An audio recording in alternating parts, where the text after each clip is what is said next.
All right, let's see what we have here from Vistaprint.com. These are postcards. I call them idea cards just because they're, I don't know, they give people some ideas on maybe some different compositions they can do, color schemes, media techniques, etc. I used to have a lot of these, but Vistaprint is so expensive now, even on sale. But let's see what we have here. I put these idea cards into rotation if you don't know what they are. I didn't have a lot because this order took so long to get to me this time. But anyways, this is a piece done on, I think it's a 5x7 folded card. One of my favorite ways to work. I haven't done this in a while. I don't know, maybe I did it last month and it seems like a while, but I like using the front and back. This is a fold right down the middle here, but I did the scene front and back. So in terms of a sequential aesthetics, I call it, you have the front here, and then a lot of times people look on the back of the card, right? And then you have a third composition in a way, even though it's, a combination of the two, front and backs, but that gives an entirely different spirit to it. So it's like you have to kind of do these compositions with the idea of, the front being an interesting composition in itself, the most interesting. And then someone follows up with a look on the back, which is kind of a follow-up. It doesn't have to be as dominant a visual as the front. In fact, it shouldn't be. It should be kind of a secondary one. Then when someone opens up the card like that, it should be, kind of have a greater visual impact just because of the size of it. And it should work in theme with each other. So sequential aesthetics, that one's done on a piece of purple cardstock, but it's like one of these right here, with a fold down the center. I use a lot of these just because I'm lazy. And a lot of times I format another piece of, another card onto that folded card, but this one's using the card itself and kind of working in the dark. And revealing your lights with light media such as white pigment ink and things like the white acrylic paint pen for things like these highlights on here is just a really fun way to work. Normally we're defining light on a white piece of paper just by darkening in other areas here, but this is actually physically using white media. Something that I do on foils, if you've watched the videos before. This is a piece done just last night. Not an idea card, but, just using the white on here on a, a colored surface. That one was doing it on, a fairly dark foundation. So anytime you use white on it, you're making quite a visual impact from a contrast point of view. So speaking of that, here's the canyon used. I haven't done this postcard for a while, but the lights are defined by the use of darkness. This is one of the things that people kind of have a difficult time kind of conceptualizing if they haven't seen scenic stamping done before, or the use of color to define light. Usually in a lot of outline styles of designs, people are used to stamping out an outline design and coloring it all in, or seeing, let's say if they have a little canyon like that, a lot of times people are thinking of, okay, water is blue, so I'm just going to color that all in blue. And what they've done is they've kind of removed kind of the spirit of a reflective type of surface as water is. And they've just kind of colored it, and they call that local color or something like that. When you color in something that's kind of conceived to be a certain color, grass is green, water is blue, and then they just color it in accordingly. So they're filling in, but not kind of taking into account lighting and reflected light. So, this is something that's easy to do. You could fool your friends and, they can say, hey, how did you get that moon in there? Because they think you did the moon in a white ink. And when you tell them something like, no, the moon is light like that because I just didn't color it in, they think, yeah. You know what I mean? They don't understand that. So in order to make something seem light, you just try to make your other inks and you put darker inks around it, So that's one of the things that I'm always talking about. We have the easy lighting video in on the Stampscapes YouTube channel. You can just type in Stampscapes and easy lighting in the search window, and it'll come up with several different videos on how to create light. Because that's one of those things that a lot of people, they're pretty good about getting used to overlapping imagery and things like that, and then adding colors, okay? But sometimes they're still thinking in terms of coloring as opposed to, say, toning and lighting, okay? So toning and lighting, or shading, the only difference between that and coloring is that you just don't color as much, you leave some of the lighter areas in here. I'm coloring the sky, yes, but I'm leaving some areas of light, and thus you're doing two things at the same time. You're coloring and lighting at the same time. But sometimes it's hard for people to put the brakes on. They're thinking of this road. Okay, I need to fill in that. The road is brown, because I'm thinking of darkness or something like that. Or brown, the color of that. Anyways, we had this postcard made. Several different people on the Facebook group did their versions of this. And they did amazing jobs, because all of them look different. All of them are unique. It's all based on this composition that I did, but really just different.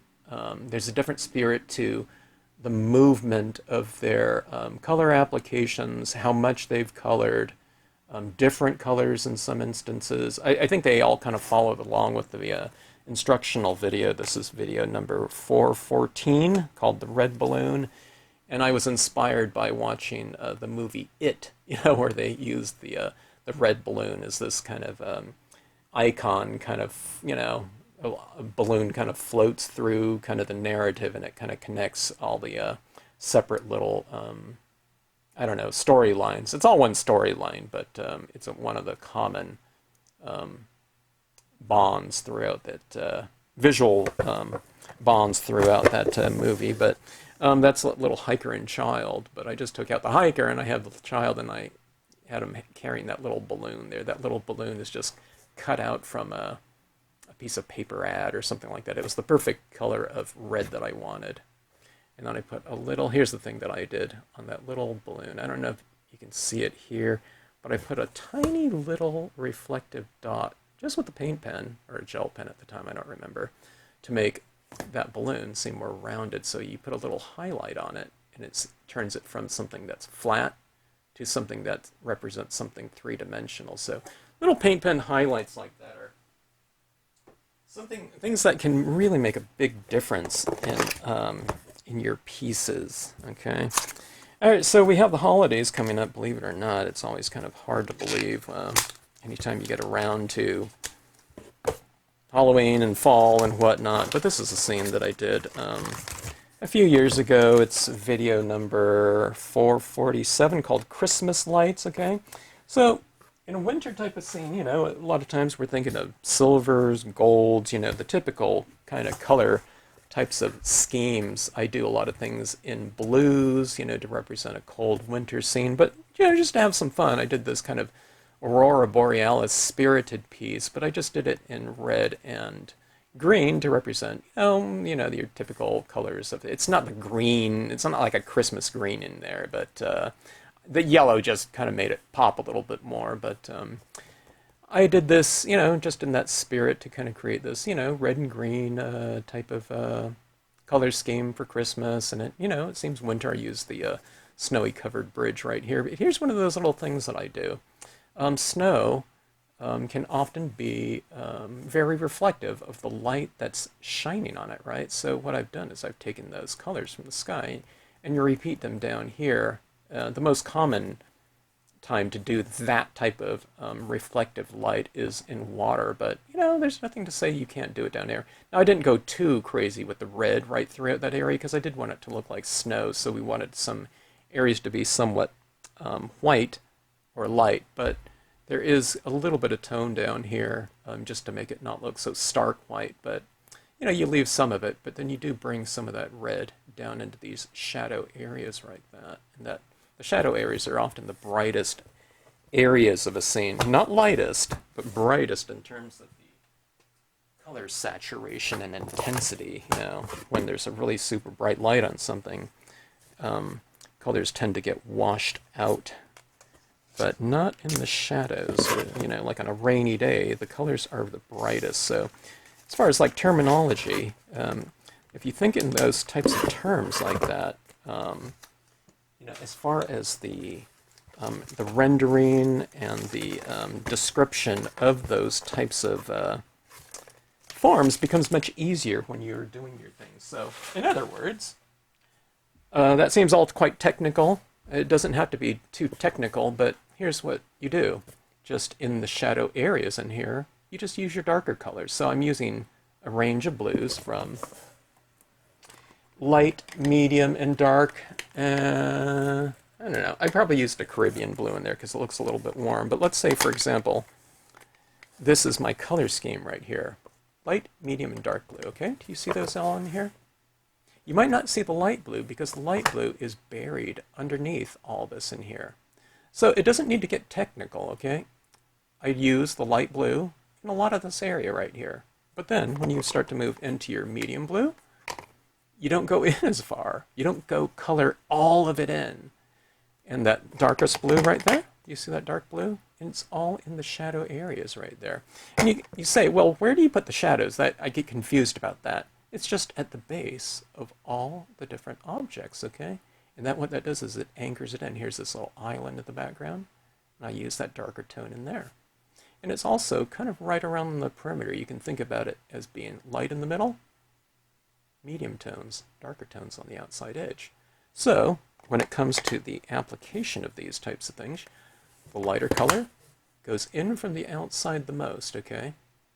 And then when you get to your medium tone, it goes into a smaller area. Then when you get into your darker tones, it's a little bit more perimeter oriented. You're kind of, you know, blending it in like that. And I blend it in from the outside edge in so that I go from wet, you know, dark to dry like that. So you're just kind of wiping it in like this, okay? So the darker tones you just do less of, okay? A lot of times when people get confused, though, they're just thinking about, okay, water is blue, so they fill in all of this area with the same amount of the lighter ones.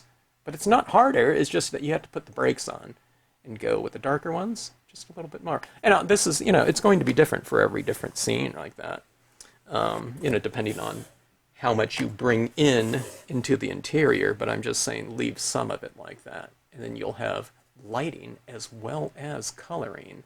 And the lighting is the thing that, for me, I think defines emotion in any given visual. It doesn't have to be a scene, okay? But lighting, when we're thinking about light and reflected light, when you're thinking about things like sunrises and sunsets, you know, there's these colors that we see, right? But it's not really about just the colors, it's about that color of light that we're depicting. So instead of just only coloring, you're revealing or describing or defining light through the absence of color, okay? So it's just putting some darkness around it. And from a compositional standpoint, when you do something like this, what does this look like right here?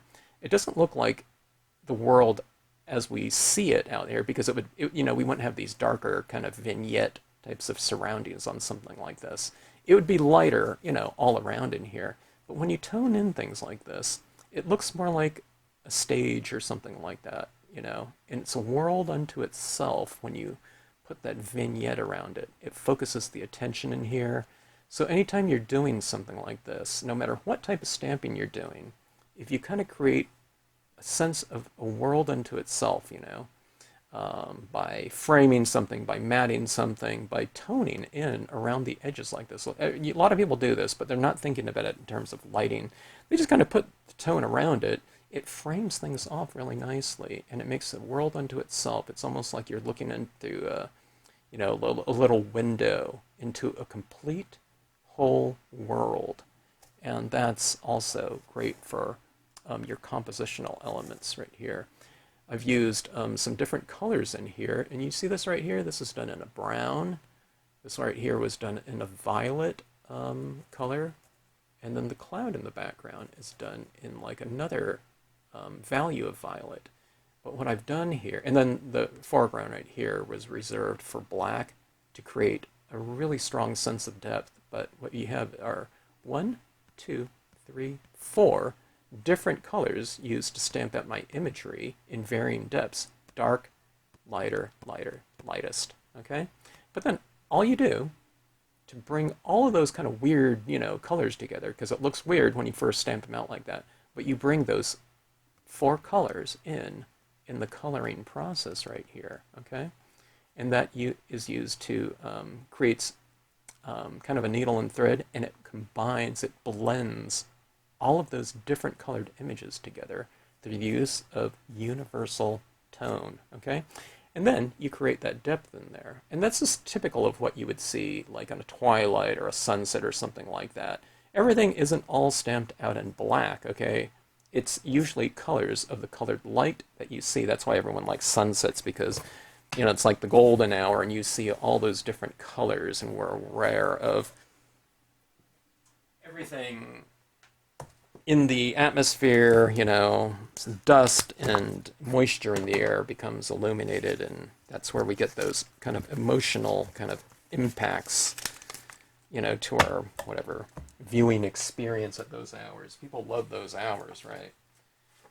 Because of the colors that you see. So speaking of that, this is like a sunset right here. This is by Darcy Bruno. I always like this photo stamping right here. She did some minimal coloring on here.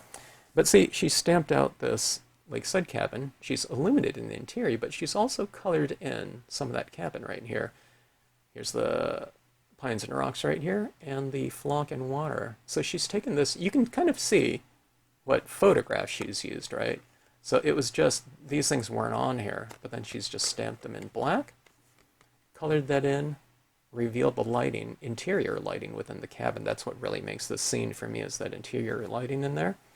And you get a beautiful photo stamping piece.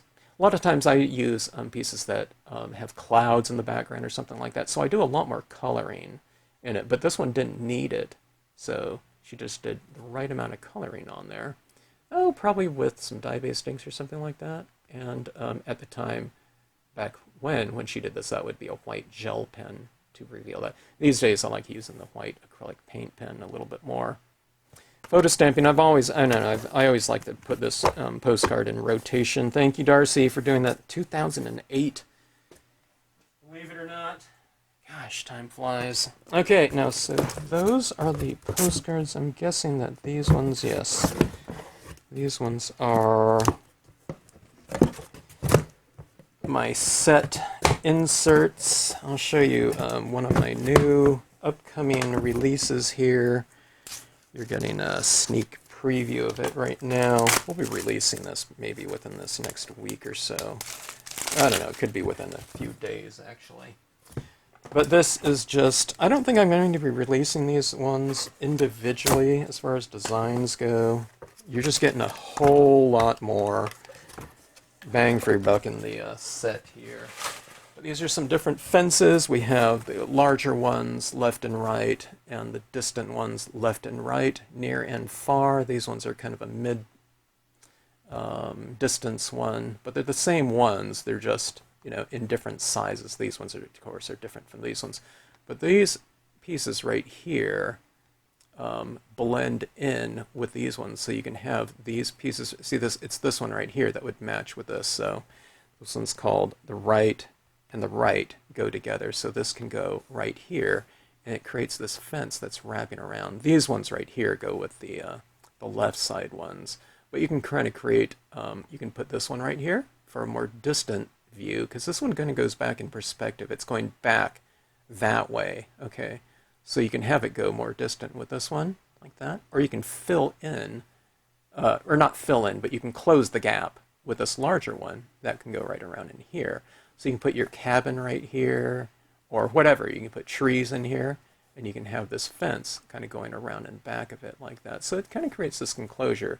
If you do these ones in the same scene, you put this one right next to here, and you've kind of created this opening like that. It could be a farm with this different path down the center. You can put the dirt road in here. You can put just rock textures. I'm saying that if this isn't here, you know, you can put rock textures. You can put this fence right here, and this one can go up farther back like this.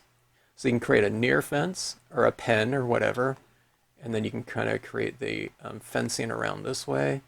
And this one can be farther back in the distance, or you can do these ones at, you know, the same distance, or this one can be up a little bit higher. So it's really whatever you want it to do. And, you know, I don't know anything really needs to be said about fences, you know, where to place that thing. It seems like everyone loves those types of things, as well as I do. It creates what I call a visual lead-in. So I did these ones fairly large. I didn't expect them to be used, you know, on, you know, huge 8.5 by 11s or something like that. But if you're doing a slim line or something like this, look at this. You know, you can do this one on here, on this way, and this one can be coming on this way. It can create, you know, kind of this huge kind of, you know, platform for that. Or you can just use one of these fences like this on the side like this, okay? And then you can have some kind of, you know, cabin or something like that in there and have this type of thing in the foreground. But a lot of times what you do is you take this type of thing, instead of having it right here and having this space open like this, you can take this right here and use these two posts right over here, okay, to continue this type of format. Or you can see what you do is you don't color in this post right here, and then you have these three ones hooking up right that. So you can continue this left one, you know, much wider like this by using this side of it, okay? So you see how that works? But I really see these things as being kind of used like this, as coming, you know, you have this kind of leading off the page like that into the piece like that. So it'll create just a huge, huge, in my mind, I haven't used them yet, but visual impact as far as your foreground. And one of the things I like to do too on things like this, you use something like this and then you use your reeds or something like this in the foreground to kind of to anchor these things down a little bit more. But I did create a visual anchor on the bottom like that with some additional grass like that. So one of the things I don't like is when someone just does something like this post, unless it's on concrete, it's not going to end firmly like that. I always like to create this kind of smoother transition in there. So that's why, you know, kind of, you know, some grass or something like that would work in there. The sedge filler would also give this a nice platform. If this isn't just kind of a grassy meadow, then you just stamp the sedge filler. No need to mask any of this off. I've made it dark enough where it can hold up by stamping it as kind of an after effect right over things. But I still have some openings in here like that to make them tonal and varied, so you can see the volumes in there, you know, as opposed to just being a straight silhouette. When it's straight silhouette, it becomes much flatter, like a, you know, just a flat piece of a design, which I think looks okay, but it doesn't give people the opportunity for three-dimensionality or lighting on there. So I've created that little area up there, so if you want to have a moonlit night or something like that, having those little highlights on that just make those objects like that seem so much more dimensional, because you would have, in theory, lighting reflecting off of these types of surfaces. So if something like this is stamped in, you know, an area like this that's fairly dark, you can still use like a paint pen, and you can still see those light areas on there to define some of that lighting. So these are all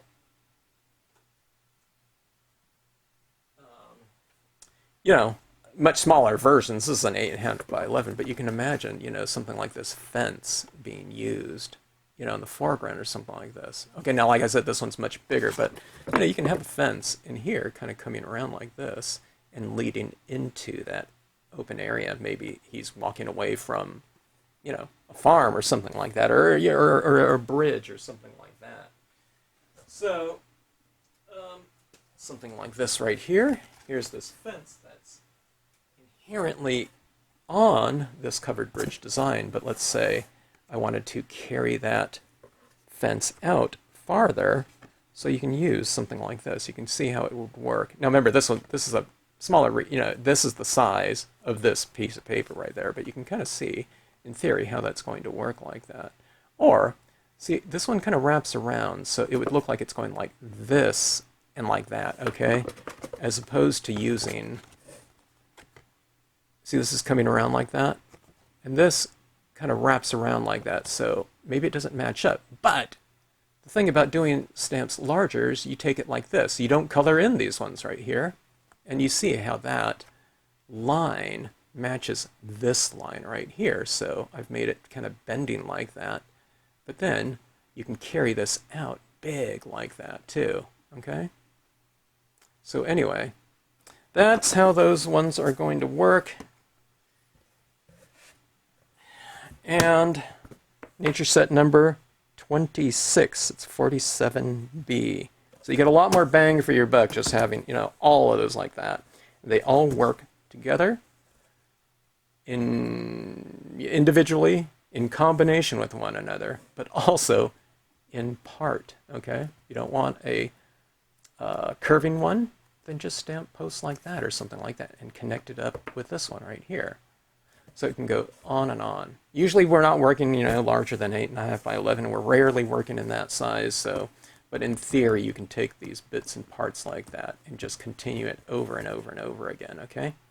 So it's using things in conjunction with their sibling designs for varying depths and whatnot, individually and partially. And that, to me, makes a really good design when you can use so many different